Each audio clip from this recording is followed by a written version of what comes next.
আমি সাইফুল, আপনাদের সাথে সাইফুল ওয়ার্ল্ড থেকে।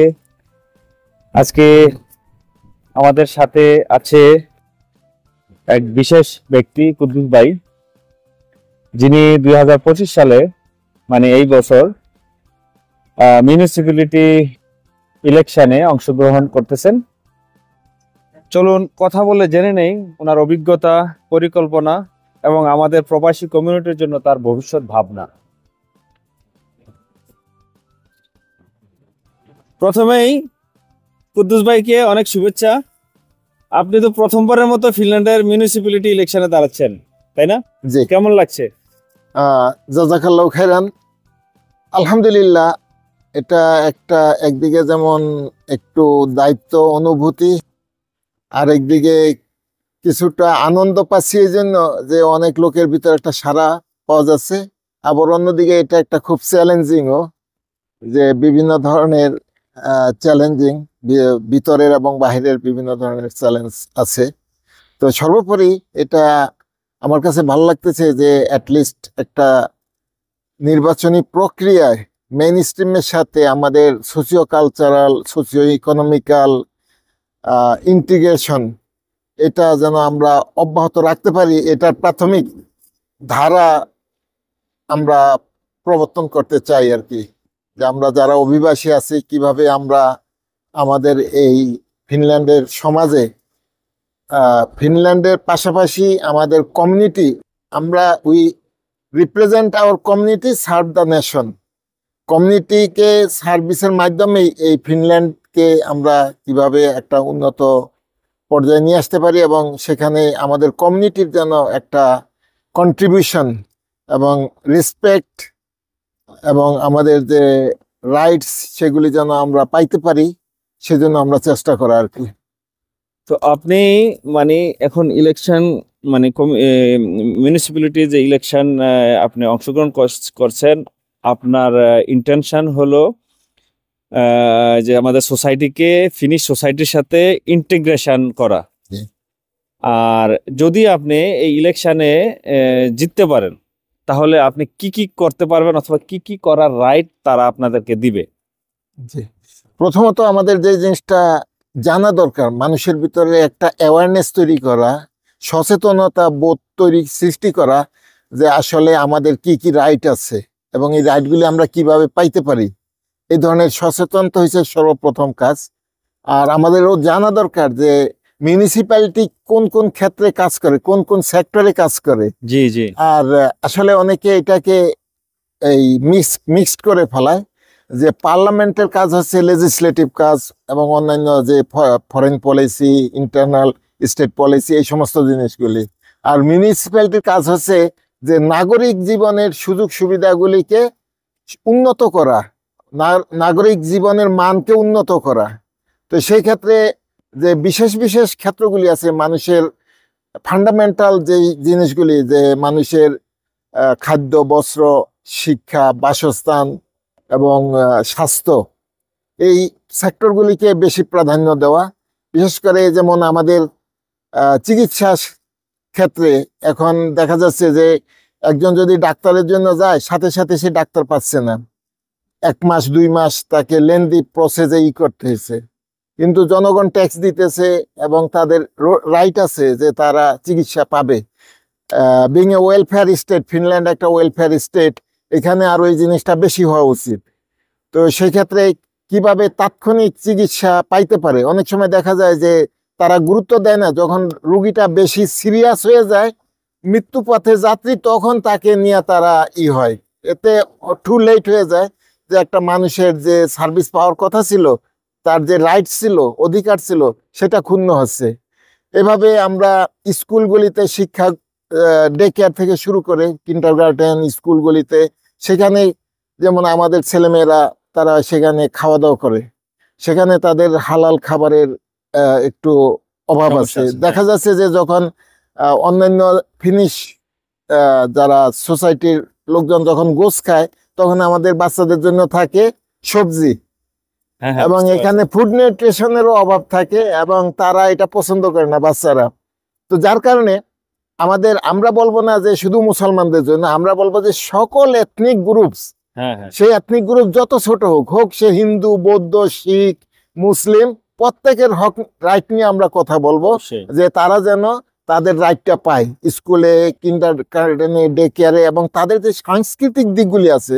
যেমন আপনি জানেন যে ফিনল্যান্ডে যখন ক্রিসমাস আসে তখন এগুলি ডে কেয়ারে, স্কুলে বিভিন্ন প্রোগ্রাম থাকে, কিন্তু ডে কেয়ারে বা স্কুলে যে মুসলমানদের ঈদ সম্পর্কে, রামাদান সম্পর্কে সে ধরনের কোনো উল্লেখই থাকে না না। না থাকে না। তো তাদেরকে আমরা অথচ এটা ছুটিও পায় না অনেক ক্ষেত্রে। জি ছুটিও পায় না, এবং কিভাবে তারা ছুটি পাইতে পারে এবং তাদেরকে কিভাবে এইগুলিও সাংস্কৃতিক ভাবে আগে নিয়ে আসা, তাতে করে আমাদের ছেলে মেয়েদের এই মাইন্ডসেট অনেক উন্নত হবে। হ্যাঁ, হ্যাঁ। তারা আপনার ইনফেরিটি কমপ্লেক্সে ভুগবে না, হ্যাঁ হ্যাঁ তাদের যে আইডেন্টিটি ক্রাইসিসে তারা যেন না ভোগে, আবগে, হ্যাঁ এই জন্য এগুলি করা দরকার। এবং গ্রেটার কমিউনিটির সাথে আমাদের একটা যে আমাদের কিছু আছে কালচারাল জিনিস, সেগুলি আমরা কন্ট্রিবিউশন করব। প্রত্যেকটা সিটিতে আমি মনে করি এই যে আমাদের যারা বিদেশি আছে সবাই অংশগ্রহণ করা উচিত। তাহলে হবে কি, সব জায়গা থেকে আমাদের রাইট গুলো আমরা বলতে পারবো। জি। আর ভাই, আপনার যে দল থেকে আপনি নমিনেশন নিচ্ছেন, এই দলের নাম কি? এটা ফিনিশ ভাষা আছে আবইন পুওলওয়ে, এর ইংলিশ ট্রান্সলেশন হচ্ছে ওপেন পার্টি, আর আমরা বলতে পারি যে একটা উন্মুক্ত দল। উন্মুক্ত দল। এবং এই দলটা খুবই নতুন এবং এখনো ছোট আকারে, সেটা 2019-এ এস্টাবলিশ হয় এবং 2023-তে এটা নিবন্ধন পায়। তো এখন হাঁটি পা পা তাদের করে কোনো পার্লামেন্ট আগাচ্ছে। মেম্বার আছে? এই মুহূর্তে পার্লামেন্ট মেম্বার নাই, একজন সিটি কাউন্সিল আছে আর কি, কাউন্সিলর। আর আপনার নাম্বার কত?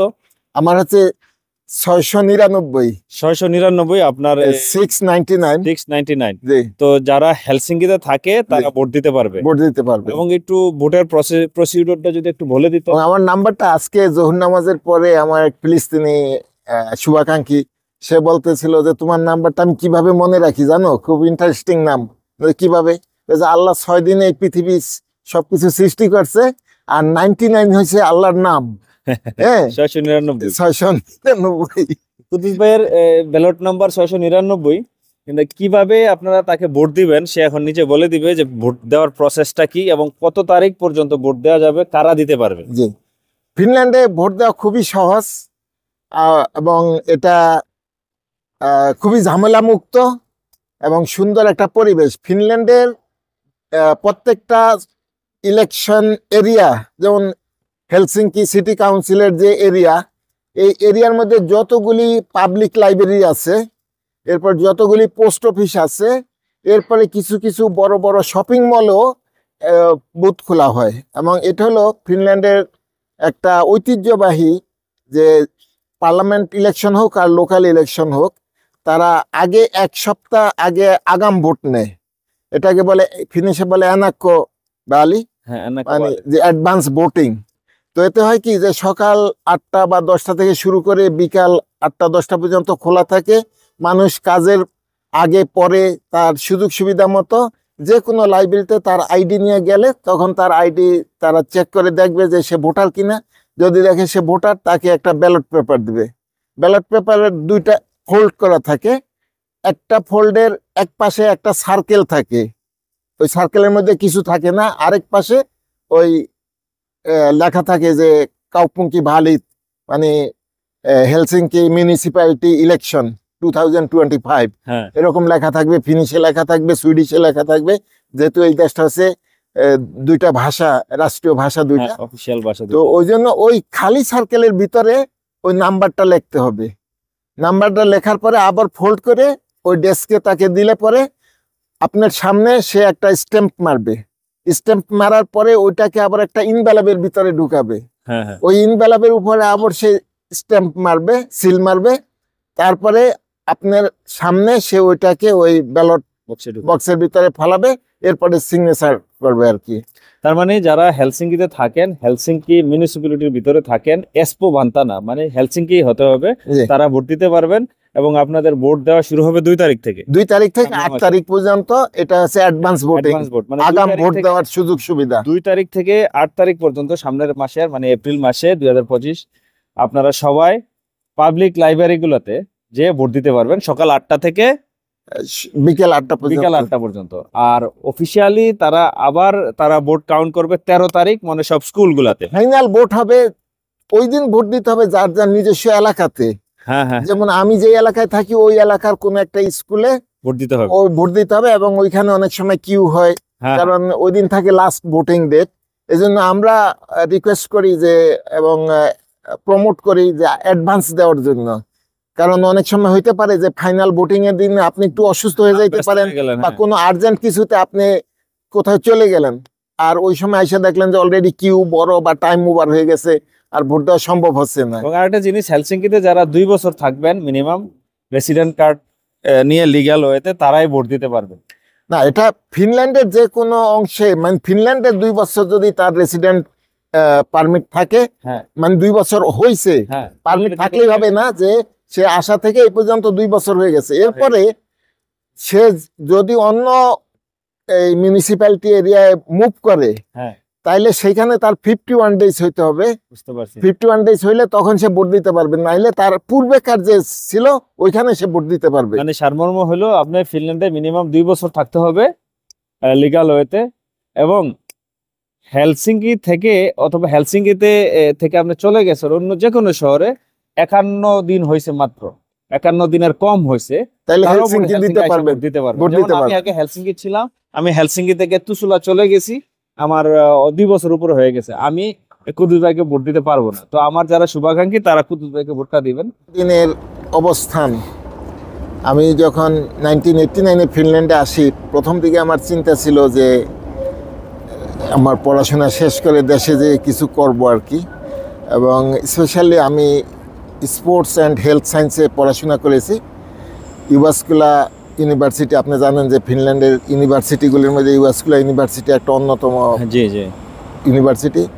তো আমার উদ্দেশ্য ছিল যে ওই যে হেলথ সেক্টরে কিছু কাজ করার, এবং অনেক চিন্তা ভাবনা করেছিলাম, এবং আমি আমার মাস্টার থিসিসও আমি বাংলাদেশের উপর করতে চেষ্টা করছি, কিন্তু এনাফ ডাটা সেখান থেকে আমি পাই নাই, সেজন্য আমি এটা করতে পারিনি। পরে ফিনল্যান্ডের উপরেই করেছি।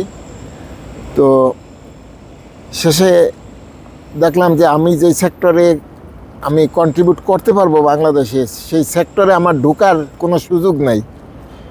বিভিন্ন ব্যুরোক্রেসি এবং পলিটিক্যাল এবং বিভিন্ন সমস্যার কারণে, আর এদিকেও ছেলেমেয়েরা এখানে বর্ন বট আপ, আমার 3 ছেলে 3 মেয়ে, তার মধ্যে 4 জনই জন্ম এখানে। তো তারাও অলরেডি কলেজ ইউনিভার্সিটিতে শুরু করে দিছে, আর আমার যে ইচ্ছা ছিল দেশে প্রত্যাবর্তনের, সেটা ওইভাবে আর সম্ভব হয় নাই।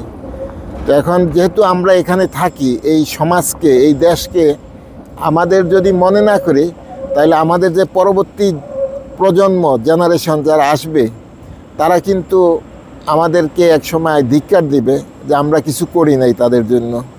আমাদের কিছু লেগেসি রেখে যাওয়া দরকার, কিছু ফুটপ্রিন্ট রেখে যেতে চাই, যেটাকে তারা আরও সামনে আগে নিয়ে যাবে, আরও বেগবান করবে, এবং তারা করবে। আপনি জানেন যে ইউকেতে যেমন লন্ডনের মেয়র হয়েছে পাকিস্তানি ব্যাকগ্রাউন্ড, জি, তারপরে ইন্ডিয়ান বাংলাদেশি ব্যাকগ্রাউন্ডের মিনিস্টার হয়েছে, জি জি, তারপরে টাওয়ার হ্যামলেটসের মেয়র হয়েছে লুৎফর রহমান ভাই। জি, এরকম অনেক, আলহামদুলিল্লাহ তারা অনেক আগে গেছে, জি, জি। যদিও তারা তাদের বাংলাদেশিদের পদার্পণ 200 বছরের উপরে। আমরা এখানে নতুন প্রজন্ম, তো এই জন্য আমরা চাই যে আমাদের নতুন প্রজন্মকে আমরা যেন একটা সামনের দিকে নিয়ে যেতে পারি। এবং খুব আনন্দের ব্যাপার যে আমাদের ছেলেমেয়েরা, আমাদের কমিউনিটির ছেলেমেয়েরা কিন্তু স্কুল, কলেজ, ইউনিভার্সিটিতে অনেক ভালো রেজাল্ট করতেছে। এখানে জন্ম হয়েছে এই ধরনের ছেলেরা এখন পিএইচডি করতেছে, মাস্টার্স তো অনেকেই করছে, হ্যাঁ, ইঞ্জিনিয়ার, ডাক্তার, এগুলি অনেক হয়েছে। জি। তো এখন এদের ভিতরে একটা রাজনৈতিক সচেতনতা তৈরি করা দরকার, যাতে করে তারা সোশিয়াল ইন্টিগ্রেশনের মাধ্যমে আমাদের কমিউনিটিকে আরো আগে নিয়ে যেতে পারবে, হীনমন্যতা যাতে না ভোগে। হীনমন্যতায় না ভোগে। জি, ঠিক আছে, ধন্যবাদ কুতুব ভাই, আপনাকে। ভালো লাগলো, আপনার জন্য শুভকামনা রইলো যে যে আপনি সামনের 13 তারিখের ইলেকশনে আপনি জয়ী হন এবং আপনার পাশে আমাদের সবাইকে পাবেন ইনশাল্লাহ, আর আমার দর্শকদেরকেও পাবেন। কুদ্দুস ভাই সম্পর্কে কিছু কথা না বললেই নয়। তিনি বাংলাদেশি কমিউনিটির অন্যতম পরিচিত মুখ। বাংলাদেশ কমিউনিটি ফিনল্যান্ডের নয়নমণি এবং বাংলাদেশি মসজিদের ইমাম। এবার ফিনল্যান্ডে হেলসিঙ্কি মিউনিসিপ্যালিটি নির্বাচনে প্রার্থী হিসেবে অংশগ্রহণ করেছেন। এটি শুধুমাত্র তার ব্যক্তিগত অর্জন নয়, বরং ফিনল্যান্ডে বসবাসরত বাংলাদেশি কমিউনিটির জন্য একটি গর্বের বিষয়। বিশেষ করে আব্দুল কুদ্দুস খান ভাই বাংলাদেশি কমিউনিটির জন্য এক নিবেদিত প্রাণ ব্যক্তি। ফিনল্যান্ডে বসবাসরত কোনো বাংলাদেশি ভাই যখনই বিপদে পড়েন, তিনি সবার আগে পাশে দাঁড়ান। জানাজার আয়োজন, লাশ দাফন, আকিকা, ইসলামিক অনুষ্ঠানের পরিচালনা সব কিছুতেই তিনি নিরলসভাবে কাজ করে যান। তার অবদান শুধু ধর্মীয় ক্ষেত্রে সীমাবদ্ধ নয়, তিনি সামাজিক সেবায়ও অগ্রগামী। আব্দুল কুদ্দুস খান ভাইয়ের এই নির্বাচনী অংশগ্রহণ বাংলাদেশি কমিউনিটির প্রতিনিধিত্বকে আরও দৃঢ় করবে। তাদের সাফল্য কামনা করি এবং আশা করি তারা ভবিষ্যতেও আমাদের কমিউনিটির উন্নয়নে অগ্রণী ভূমিকা পালন করবে। আশা করছি আমার দর্শক ভাইয়েরা আমার ভিডিওটি শেয়ার করে ফিনল্যান্ডে যারা বসবাস করেন বাংলাদেশি কমিউনিটি সবার মধ্যে ভিডিওটি ছড়িয়ে দিবেন।